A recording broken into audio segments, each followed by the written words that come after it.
在这里先大声逼逼一句，本视频所提到的电视剧演员仅做举例客观分析，并没有说哪部剧好哪部剧不好的意思，并没有引战的意思，并没有战真人 CP 的意思，并没有拉踩演员们的意思。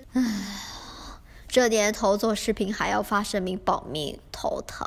嗨，baby 们，我是你们的蛙妹小甜。小说改编剧，特别是耽美小说改编，一直是原著粉心中的痛。现在耽改已经成了趋势，已经有一堆小说要被影视化了，比如《默读》已经备案了。与其抵制改编，不如让制片方重视我们的意见。所以蛙妹激情发言。激情是哪个激啊？怎样拍好一部耽美改编剧呢？第一步，不要加女主，不要在两男主之间插一个女主，不要把 BL 性转成 BG。这是耽美小说改编的底线。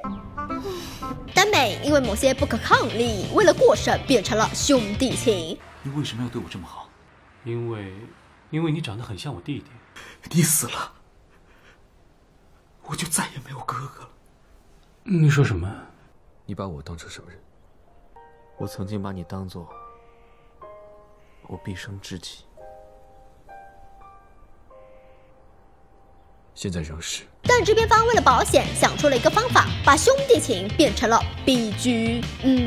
很安全，但是很如果你加了女主戏，那你这部剧就扑定了，因为你失去的就是这部剧的核心受众，原著粉乃至后面潜力巨大的腐女市场啊！很多大火的网文是经过市场检验的，制片方既然买了这个 IP， 那就要合理利用这个 IP 的价值。你买了耽美小说的改编权，当然是看中了腐女群体。要想成功改编，你只需要研究它为什么成功，这本书的看点是什么，为什么那么多人喜欢看。那么为什么那么多腐女喜欢看耽美呢？因为我们喜欢看男人搞男人，我喜欢看的是兄弟情，男人之间的那种羁绊，就是那种友谊，你懂吗？美波的《热血传奇》改编自漫画《厌世番》，加了女主 SCI 明暗集把副 CP 性转成了 BG， 劝退了一堆原著粉。不过还好改编颇有诚意，重生之名流巨星更骚，他开创了 BL、BG 两手抓的先河。小说里林轩本是云秀的妹妹，一个没什么戏份的女配，电视剧里升级成了云秀的女神。云秀一边和风景眉来眼去，一边和女神虐恋情深。最后一集云秀跑去追林轩，风景用身体帮云秀挡住记者。我们只看到风景回头时落寞的眼神，云秀彻底变成了一个渣男。如果陈情令没删戏，那魏无羡可能就是下一个渣男。没开播前，陈情令豆瓣讨论话题就是陈情令中哪些加戏令你难忘？为什么嘞？没开播前，宣发看起来非常懂，宣传文案都是魔道祖师小说台词。原著粉担心会改成 BG 线，温情的扮演者孟子义还在直播中贴心表示，真的很尊重原著的，希望所有的魔道女孩们放心，我们一定会尽最大的努力给你们想要的陈情令。我很想说，我戏那么点，你们放心吧，我戏少的可怜，你放心吧。结果爆出了通稿单，上面显示增加了很多原著都没有的情节，特别是有很多温情和魏无羡的戏份，比如望羡的兔子梗变成了温情和魏无羡一起抢兔子。这个通稿单有人说不算加戏的证据，但是实锤来了。路透的画面显示，小说里魏无羡帮绵绵挡烙铁的情节被拍成了温情帮绵绵挡烙铁，魏无羡去救温情。天热，难道魏无羡和温情有感情线？难道这是要在兄弟情之间横插一个女主？感情魏无羡一边和蓝忘机兄弟情，一边和女主暧昧。有人会说加个女主是必要的，为了过审。听到这句话，我的白眼翻上了天空。没有加女主的镇魂也没问题 OK。你看我们的红姐朱红喜欢赵云兰，她大胆追求，被小男孩拒绝之后立刻放手，多好的一个女孩子。而且红姐平时一脸妈的死 gay 的表情就很好笑啊。况且温情这个角色比祝红还讨喜，她善良耿直，重情重义。刚出场默许温宁收留魏无羡江城，骄傲如她为了弟弟苦苦哀求魏无羡，最后为了不连累魏婴，直接被挫骨扬灰，是一个极具悲剧色彩的人物。如果你老老实实按照小说来拍，温情这个角色完全是可以圈一波粉撒一波泪的呀。蠢，真的是太蠢了，一手好牌就这么打烂了，而且这个演技真的是你怕不是撕残了某某的演技吧？而且要真加一个女主过审的话，按原小说来看，师姐比温情的戏份更重要吧？原小说师姐真香那条线我都没看够，剧版如果加这对的戏，我双手双脚赞同。总而言之，去年书粉暴怒，发微博质疑，陈情令官微跑出来辟谣，微博下转发2万，评论37万，全是在骂的。从那以后，大家亲切称呼陈情令官微为狗令。之后狗令将近1年没有发微博，很多人表示因为加女主所以拒绝看陈情令，但大家不要担心，梦晴的戏份并没有影响到主线剧情，该删的都删了，没有加戏的情况。之前传的沸沸扬扬的和2位主角的感情戏没有了，玄武洞拥抱的那段也删掉了，温情要被挫骨扬灰了。我目测后面是按照原著剧情来的，大家可以放心观看。当然，如果后面真加女主戏，那我们再骂死他们。所以大家真的要感谢据理力争的书粉们，真的这孩子偏逼人骂他，真是不打不成器。没有去年狂日剧组的书粉，哪来今天没有求生欲的陈总呢？我想带一人回云深不知处。带一人回云深不知处。后面那句肯定没了。带回去，藏起来。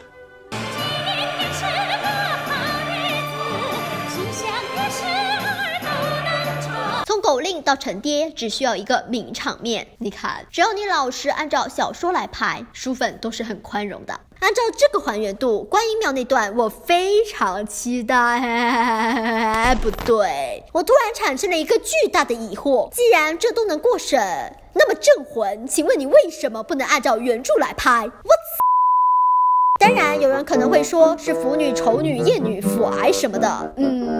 打个比方，兄弟情的剧很差一个女主，咱们把这个魔改水平类比一下男频女频。在男频里就是男主的后宫爱上了男配，比如庆元志、张小凡的2个后宫，碧瑶、陆雪琪和林金宇、曾叔叔眉来眼去。在女频里就是只爱女主一人的男主爱上了女二，比如东宫的李承莹说出人非草木。你看，换你乐意自己喜欢的小说被改成这样不？是不是感同身受了？是不是火噌的一下就上来了？当然，火归火，合理表达诉求即可，人身攻击还是要不得的。第2步，选角。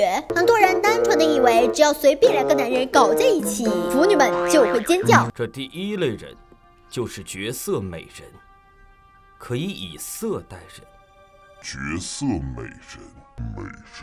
腐女们也是很挑的，谢谢。我说的更简单直接一点，我们喜欢看的是帅哥搞帅哥。何为耽美？耽于美色，你懂不懂？要找帅哥啊！对，我们就是这么的肤浅。颜值决定了我是否看这部剧，而演技决定了我是否追这部剧。又帅又有演技，那自然是极好的，但这个真的有点难找。演技青涩点，只要自然都可以接受。但是有颜值没演技的，那就拜拜了。长得好看还不够，更重要的是贴合角色，让书粉觉得，哎呀，这个人就好像是从书里走出来一样。这里我先声明一点，仅讨论角色和演员的契合度，不是吸血，不是碰瓷，不是拉踩，不是蹭热度，不站真人，不要骂我，求求你们了。镇魂能爆的主要原因之一就是沈巍和赵云兰选的太他妈对了。P 大的文总是让人站错攻受，比如镇魂温柔内敛美人攻和暴躁精分自以为攻的受。这里再次对镇魂选角导演致敬，你他娘的还真是个天才。剧本连这种站错攻受的感觉都表现出来了。谁能想到平时一脸温和无害的沈教授后面会变得这么 A 呢？谁能想到人精脾气的糙汉撒起娇来像个小甜心呢？这对组合一碰撞就能产生无数的化学反应，对，也就是 CP 感。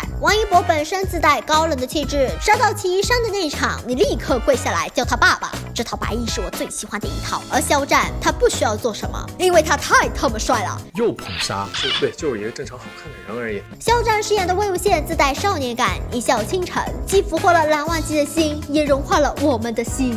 谁不喜欢看见冰山融化的样子呢 ？S 喜爱明暗级攻受分明的鼠猫，高瀚宇精壮健美，纪晓冰温润如玉。失败案例就是重生之名流巨星，只留徐海乔独自美丽。乔叔假接了花轮的发型，虽与长发的风景相差太远，但形不似神似，让大家 get 到了傲娇毒舌女王兽。可惜云修的扮演者，即便剧情让他们拥抱在一起，但观众都觉得他们毫无 CP 感。至少我还在你身边。现在，把你自己交给我。对不起，打扰了。划重点了哈，大概总结一下就是选角要的是帅哥，会演戏，CP 感。第3步就是剧情了。很多人觉得耽美等于低俗，最典型的就是韩子高，我至今都忘不了那句：你的双腿也会为我而开。拍得非常低俗，把耽美做成了噱头，这也折射出了一个问题：很多导演对耽美题材不了解，他们想赚腐女的钱，但又不愿意去了解。目前僧多粥少，腐女群体嗷嗷待哺，但这些粥的质量参差不齐。现在主要矛盾是腐女们日益增长的需求和落后的耽美 IP 改编之间的矛盾，这也导致了大家听到自己喜欢的小说要改编了，纷纷拒绝。说白了，一部爆款剧，营销只是一种手段，真正靠的是粉丝，辣舞才是第一生产力啊！只要你搞清楚你这部剧针对的受众是腐女，尽可能的尊重原著，选好角色，在过审的前提下，最大限度的保留名场面。真的，你都不用做什么营销，都有一群免费的自来水，真情实感的为你凑热度。改编的困难大家都是理解的，书粉真的没有大家想的那么苛刻。王美真心希望各位投资方大佬真的好好思考一下，不要盲目想着买大 IP， 而是想着如何拍好，如何戳中原著粉的点，多叫几个腐女研究一下剧本，这对书粉对投资方都是互利互惠的事。这里我强调100遍，原著粉不是傻子，你有没有认真用心还原原著，这我们都看得出来。你拍得好，我们为爱发电；如果只是一边鄙视耽美，一边觉得 low， 却还想着圈钱溜书粉蹭热度，那呵呵，拜拜你嘞！耽美真的不是单纯卖个腐就能火的。好了，今天完美就讲到这里，你们对耽美小说改编有什么看法呢？欢迎在弹幕或者是评论区留言，微博关注哇哇哇妹，完美在这里等你。